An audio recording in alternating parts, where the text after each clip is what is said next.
Welcome to Buckeyes Tomorrow Morning for Sunday, February 19th. I'm your host, Tom Orr. The Indiana game is in 195 days, the game against Michigan in 279 days.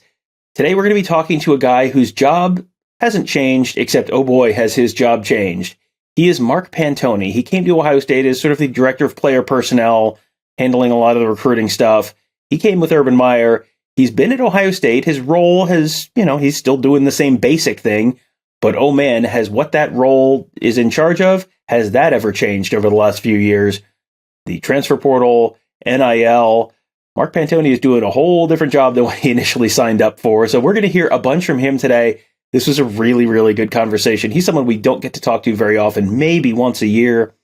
This is our opportunity, and he had some very interesting stuff to say. So let's start with the fact that, boy, this is a job. You hear guys talk all the time, there is no offseason and, hashtag grind set. Man, Mark Pantoni has a job where there really is no offseason. That is really true for him right now. It hasn't been an offseason. Been busy. One, transfer portal, trying to add a couple more guys to help the roster, which we've done a pretty good job at. And then secondly, I've had some staff guys move on. Zach Graham went to Cincinnati and Cass Simmons. So great opportunity for those guys. And Zach Wicke just took a GA job at Akron. So I'm in the process of filling those spots these last few weeks. One of the very big changes in his role is now he has to deal not just with recruiting, but also the transfer portal. So how much time does he have to put on the portal every day? We have a full-time staff member, Billy Homer, longtime NFL scout, and came from the University of Florida. That's his full-time job, is he's in charge of the portal. And so the month of December and January have been very hectic for him. So he's done a great job for us to be ahead of the curve and doing a great job with his evaluations to find guys who might be a great fit. The Buckeyes have not really spent a ton of time diving into the portal. You see teams bringing in 15, 20 players in a year, and Ohio State has been more in the 1 to 2 to 3, just a handful of guys who fit very specific needs. And when they have gone into the portal, they've had a very high hit rate there. So how hard is it to vet these guys to figure out if they're going to be a good fit before they come to Columbus? Yeah, it's a great point. So a lot of vetting going on. We want to make sure, most importantly, they're a great fit because we feel like we have a great culture and great players here. So we want to make sure that it's all going to mesh well. We don't want to bring someone in and it's going to cause a disruption with the current players. Now we do want competition, and we'll never take a guy because we're scared that we may lose anybody here. So, but we do want to make sure it's going to be an upgrade. We don't want to just bring guys in to bring guys in, and the worst thing you can do is bring in a guy and they expect to start, and that doesn't happen because that can just ruin a locker room as well. So the guys we've brought in the past have been home runs, and hopefully we continue to hit on those. So how much has Pantoni's job changed over the last few years, not only with the changes in the sport, but also with his role going from player personnel to more of a general manager type role? There are going to be a couple names you're going to hear in this answer. You're going to hear him mention Zach Grant leaving for Cincinnati. He just hired his replacement, Mark Vodler. He's coming from Marshall. He was the general manager at Marshall, now coming to Ohio State to sort of work under Pantoni. And then you're also going to hear the name Erin. That is Erin Dunston. She handles on-campus recruiting. So just a few folks you might not necessarily be familiar with. So that's who those names are. But, how much has Pantoni's role now changed with all these folks working underneath him now?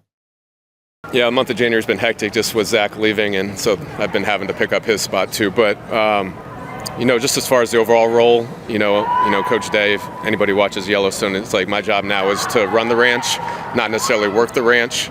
And so, it's more of an overseeing. We have a great staff here. I mean, Aaron's a rock star. Zach did a great job in the year he was here. So more of being a support system to them.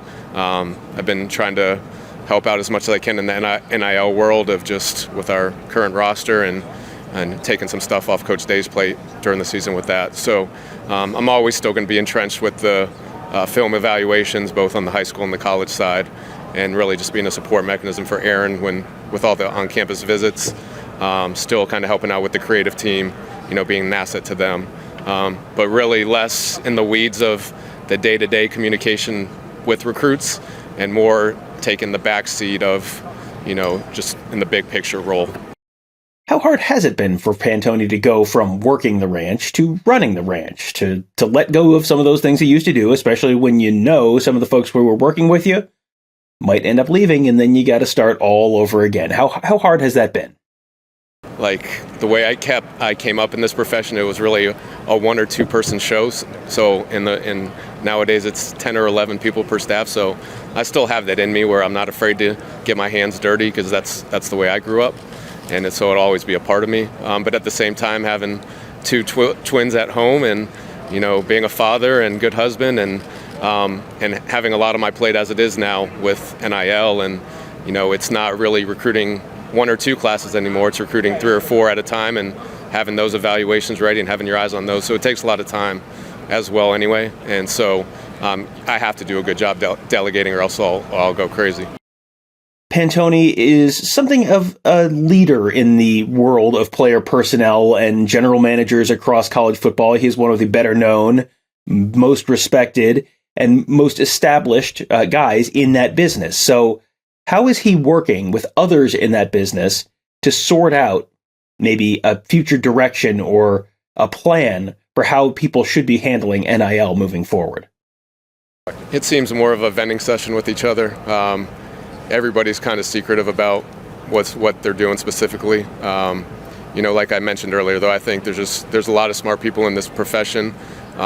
We all just need to get in a room and figure this out quickly, because I don't think there's a lot of people who enjoy what's going on, and I think it's NIL isn't what it was intended to be, and so I'm raising my hand to help any way I can to get this some solutions to get this fixed.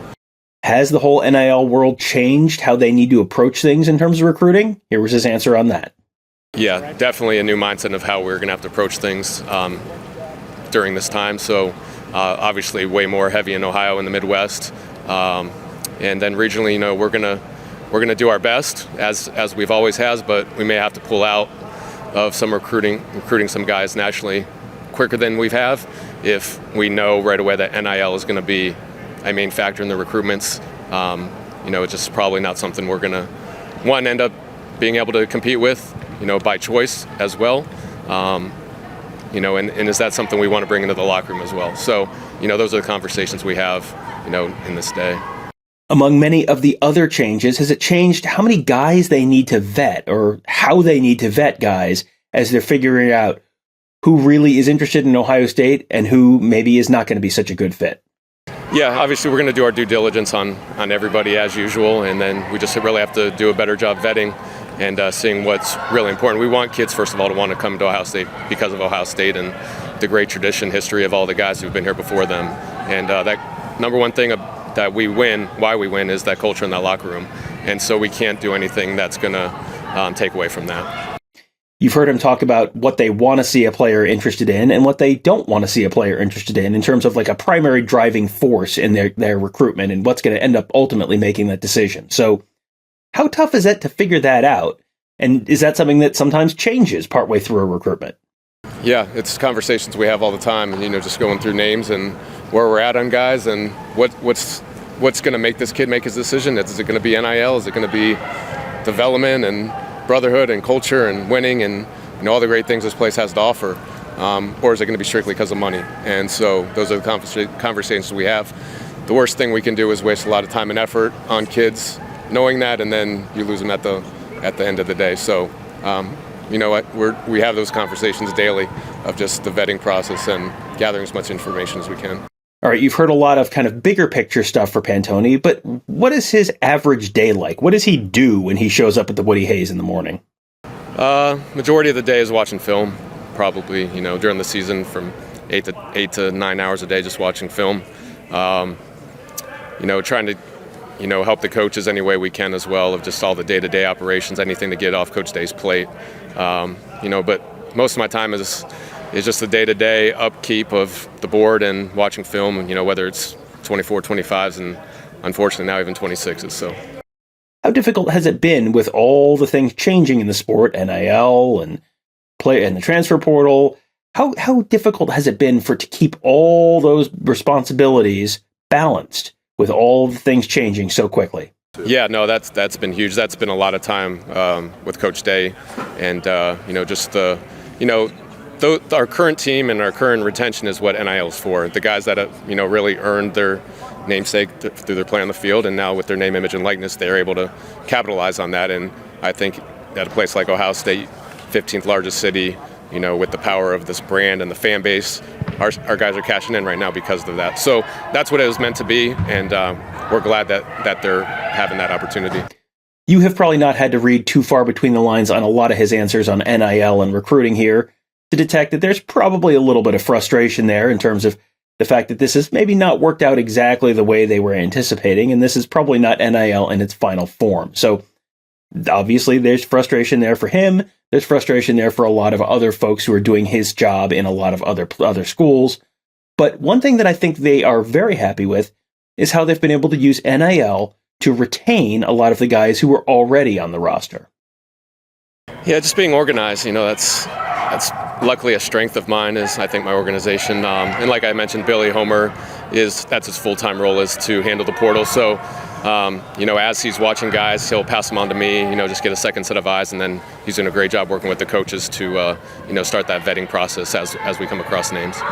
Well, I was sitting there for a lot of that Mark Pantoni conversation when we got to do that a couple weeks ago now at this point in the Woody Hayes Athletic Center, and I found that conversation really, really interesting. That is someone whose job has really, really changed and who has really been on the tip of the spear for Ohio State on having to deal with a lot of this stuff in the ever-changing world of recruiting and player management and all of that kind of good stuff. So there's actually a whole bunch more of his interviews, so you may get to hear a little more from Mark Pantoni in the coming weeks.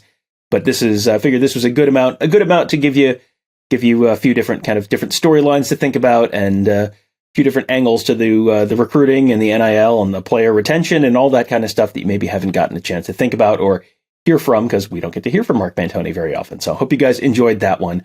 We'll be back with another show tomorrow, but thank you guys all for joining us. Have a great day. We'll talk to you tomorrow.